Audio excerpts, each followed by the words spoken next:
Darren here with Rental Ranch's Feature Friday. We're going to do a how-to video today. We have a lot of customers that call and ask about sharpening lawnmower blades, bringing them in, getting them sharpened, how much, that kind of stuff. So we're going to cover some of that today. But I wanted to start with, how do we even take them off? So on walk-behind lawnmowers is kind of the easiest example to show here. We got to tip it up to get to the mower blade. It's very important that when we tip it up, we pay attention to where the carburetor and the air filter is. So we want to always tip it that the air filter and carburetor stays up. So either that's straight back and we can hook it under the patio deck or the bumper of your car, or you can tip it sideways.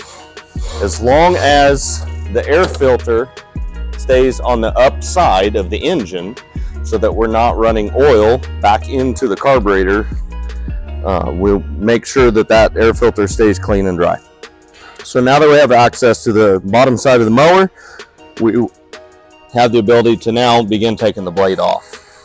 This blade uses will require a 9/16 wrench or socket.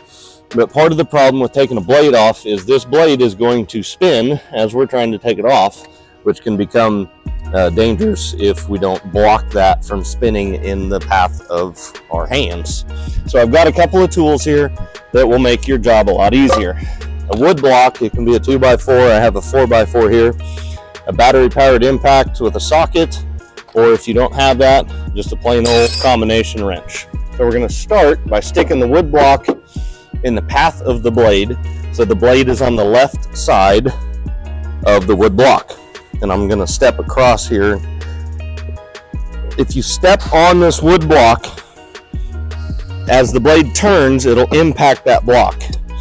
We want to start with our hand up here, and we're just going to push down on the bolt until the bolt starts to loosen. So I've blocked the blade from turning. My hand is free of hitting the blade, and I'm just making small movements. Now it's loose. I can take the bolt all the way out, save your washers or blade adapter, washers, what have you, and this blade will come off of that blade hub. That blade hub may be a square, may be flat, it may have rounded shoulder. Either way, that blade hub stays on there, and then we have the blade where we can just take it with us, bring it into the shop, we'll get them sharpened.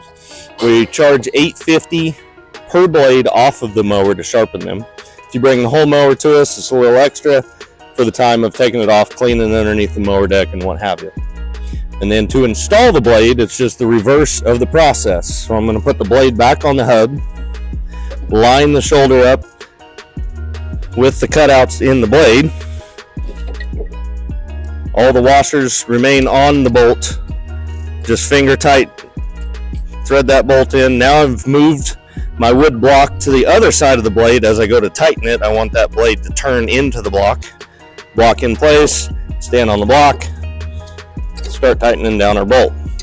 This bolt does not need to be incredibly tight, just fairly snug. So once that's done, we can remove our wood block.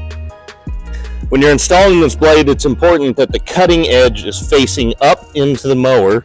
Some of the blades have this saddle on it. That saddle will face down usually, but the cutting edge, the beveled side of the cutting edge, needs to face up towards the top of the mower, not down. That's done. We can tip the machine up, and it's a fairly good idea to let this sit for a good 5 or 10 minutes before you try to start it, to help all the fluids return to their normal state, especially the engine oil. We don't want engine oil to be still draining back into the crankcase, the lower end, and run that rod dry. So just a quick little tip on how to get your mower blade off and bring it in and sharpen. To get it sharpened, if you have any questions, don't hesitate to call us at Rental Ranch, 838-4211, or visit us on the web at rentalranchwichita.com.